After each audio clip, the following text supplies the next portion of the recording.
নমস্কার বন্ধুরা, আপনারা কেমন আছেন? আশা করছি ভালো আছেন। আমাদের চ্যানেলে যদি আপনি প্রথম বা নতুন হয়ে থাকেন তাহলে অবশ্যই চ্যানেলটি সাবস্ক্রাইব করে দিন এবং ভিডিও ভালো লাগলে অবশ্যই লাইক, কমেন্ট এবং শেয়ার করবেন। আজকে আপনাদের সাথে যেই ব্যাপারে আলোচনা করব তা হলো, আজকে বলবো আপনাদের সূর্য কেতুর গ্রহণ যোগে ফাটাফাটি উন্নতি 5টি রাশির। হ্যাঁ, ঠিক শুনেছেন, সূর্য এবং কেতুর গ্রহণ যোগে ফাটাফাটি উন্নতি 5টি রাশির। আজকে সেই ব্যাপারেই বলবো। এই 5টি রাশির কেরিয়ার, ব্যবসায় মুনাফা হবে। সেপ্টেম্বর মাসে কন্যা রাশিতে জুটি বাঁধবে সূর্য এবং কেতু। এই দুই গ্রহের জুতির ফলে 5 রাশির জাতকরা বিশেষভাবে লাভবান হবেন। সূর্য কেতুর গ্রহণ যোগে কাদের জন্য সুসংবাদ আসছে, আসুন সেই ব্যাপারে বিস্তারিত বলি। জ্যোতিষশাস্ত্রে সূর্য ও কেতুর জুতিতে শুভ বলে মনে করা হয় না। এই দুই গ্রহের জুতির ফলে গ্রহণ যোগ তৈরি হয়। বর্তমানে সূর্য কর্কট রাশিতে বিরাজমান। 16ই আগস্ট সিংহ ও তারপর 16ই সেপ্টেম্বর কন্যা রাশিতে প্রবেশ করবে এই গ্রহ। কন্যা রাশিতে আগে থেকে নিষ্ঠুর গ্রহ কেতু উপস্থিত। অতএব এই রাশিতে সূর্যের গোচরের পর দুই গ্রহের জুতির ফলে তৈরি হবে গ্রহণ যোগ।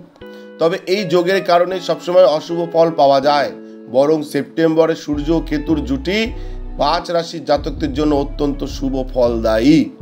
এই সময় সেই 5 রাশি কারা, আসুন বলি। প্রথমে বলবো মেষ রাশির কথা। যারা মেষ রাশির জাতক জাতিকা রয়েছেন, সূর্য ও কেতুর জুতির ফলে মেষ রাশির জাতকরা কঠিন পরিশ্রমের ফল পাবেন। কেরিয়ারে উন্নতি হবে এই রাশির জাতকদের। কর্মক্ষেত্রে সিনিয়রদের সহযোগিতা ও প্রশংসা অর্জন করবেন। ব্যবসায় মুনাফা হবে এই সময়।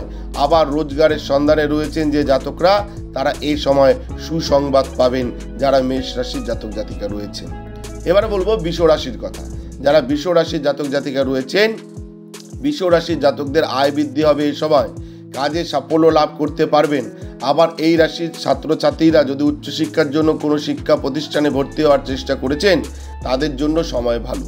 চাকরির সন্ধানে রয়েছে যে বৃষ রাশির জাতকরা, তারা এই সময়ে সুসংবাদ পাবেন। সামাজিক মান প্রতিষ্ঠা বৃদ্ধি পাবে, এটা কিন্তু মাথায় রাখতে হবে যারা বৃষ রাশির জাতক জাতিকা রয়েছেন। এবারে বলবো সিংহ রাশির কথা।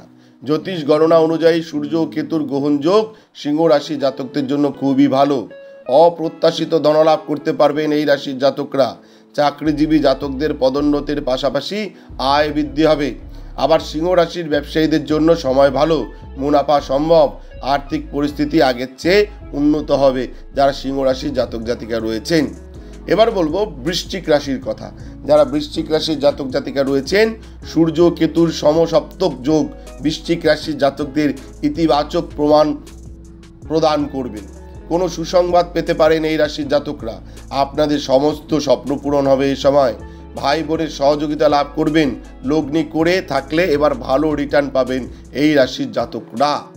এবার বলবো মকর রাশির কথা। মকর রাশির জাতকদের জন্য সূর্য কেতুর জুতি ভালো ফলাফল প্রদান করবে। পরিবারের সঙ্গে যাত্রায় যেতে পারেন এই রাশির জাতকরা। পেশাগত জীবনে ভালো প্রদর্শন করবেন। আর্থিক দিক দিয়ে পরিস্থিতি উন্নত হবে। অর্থলাভ সম্ভব। ভাগ্যের জোরে আপনাদের কিছু কাজ সম্পন্ন হবে, এটা কিন্তু মাথায় রাখতে হবে। তাহলে আপনাদেরকে বললাম যে সূর্য কেতুর যে গ্রহণ যোগ, তাতে ফাটাফাটি উন্নতি রয়েছে 5টি রাশির। তাদের কেরিয়ার, ব্যবসায় মুনাফা হবে। তারা কারা সেই ব্যাপারেও আপনাদের বললাম। এটা বললাম রাশির সার্বিক ফলাফল যে কেমন কাটতে চলেছে। কিন্তু যদি ব্যক্তিগত কোনো সমস্যায় ভুগছেন বা ব্যক্তিগত কিছু জানতে চান, তাহলে আমাদের ভিডিওতে দেওয়া নাম্বারে অবশ্যই যোগাযোগ করবেন। আমরা চেষ্টা করব আপনাদের সহযোগিতা করার। ধন্যবাদ, নমস্কার, ভালো থাকবেন। জয় শিব শম্ভু, হর হর মহাদেব, ওম নমঃ শিবায়, জয় হরগরির জয়, জয় দেবী সিদ্ধিদাত্রীর জয়, জয় কৃপাময়ী দয়াময়ী করুণাময়ী তারার জয়, জয় শিব শম্ভু। আমাদের ভিডিও আপনাদের কেমন লাগছে? যদি ভালো লাগে তাহলে অবশ্যই লাইক, কমেন্ট, শেয়ার করুন এবং চ্যানেলটি কিন্তু অবশ্যই সাবস্ক্রাইব করুন। ধন্যবাদ, ভালো থাকবেন, সুস্থ থাকবেন। জয় শিব শম্ভু, হর হর মহাদেব, ওম নমঃ শিবায়।